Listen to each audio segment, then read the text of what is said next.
अब आप ये मानते हैं कि बच्चा अबोध है, 2 साल का है, 3 साल का है, अभी कुछ नहीं जानता, और आप अगर पति पत्नी भी आपस में लड़ रहे हो उसका वो उसको भी ग्रहण कर पा रहे। तो ये एक सबसे बड़ी समस्या है। और उसके बाद भारतीय सभ्यता संस्कृति ये मानती है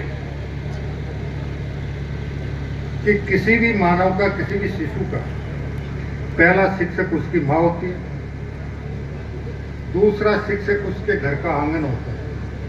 जब आंगन में वो घुटनों के बल चले, पेट के बल चले या लड़खड़ाते हुए चले, तब उसको एहसास होता है ये मेरी काकी है, ये मेरी दादी है, ये मेरी ताई है, ये मेरा ताऊ है, ये मेरा पिता है। और उसके बाद गांव की गलियां उसकी शिक्षक होती हैं।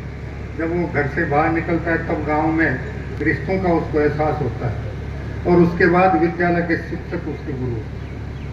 ये क्रम अगर सही तरीके से चले तो वो निश्चित रूप से सुशिक्षित और सुसंस्कारित होगा।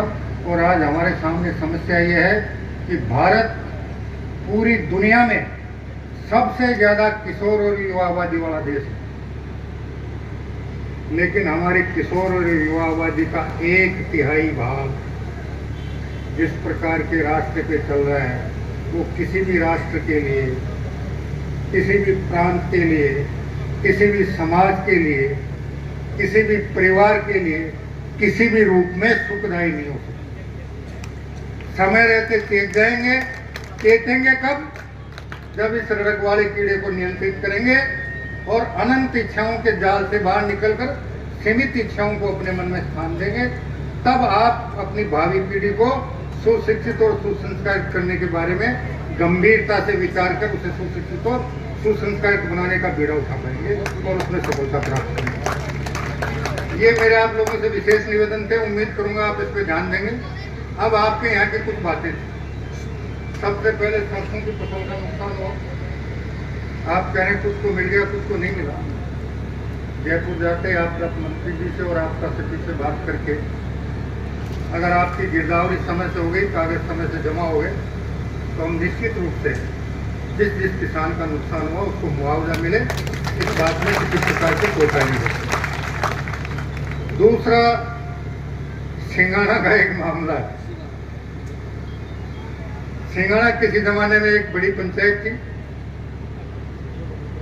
गत सरकार के समय उसके 2 टुकड़े हो गए, और अब पिछले कुछ दिनों से आपके यहाँ से मेरे पास कुछ लोग आए थे कि पुरानी पंचायत के आधार पर सिंघाड़ा नगर पालिका बने। हम नगर पालिकाओं का पुनर्गठन करने जा रहे हैं। जब भी पुनर्गठन होगा हम सिंघाड़ा के इस मांग को भी स्वीकार करने का सफलतम प्रयास करेंगे। प्रयास ही नहीं करेंगे, निश्चित रूप से करेंगे। तीसरा, आपके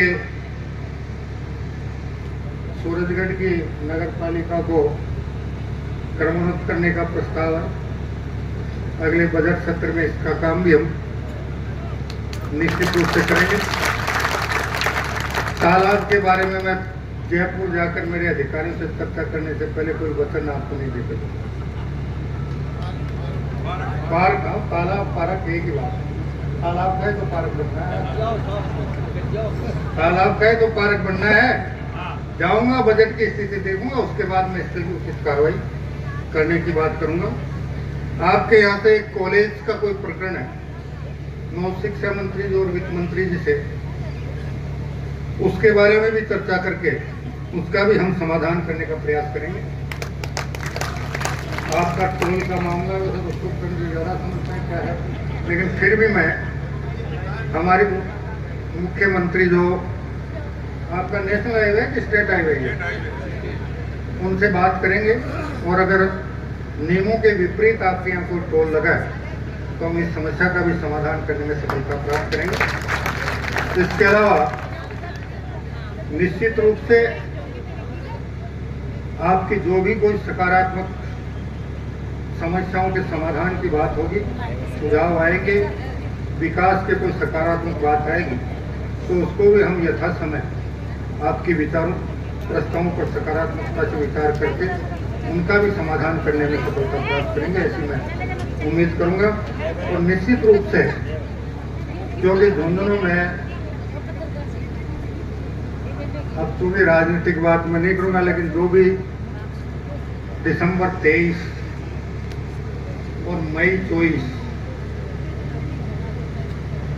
में आपने जो भी निर्णय किए हैं उसका कुछ खामियाजा तो आपको उठाना पड़ेगा, लेकिन हम कोशिश करेंगे कि आपको ज्यादा खामियाजा नहीं उठाना पड़े।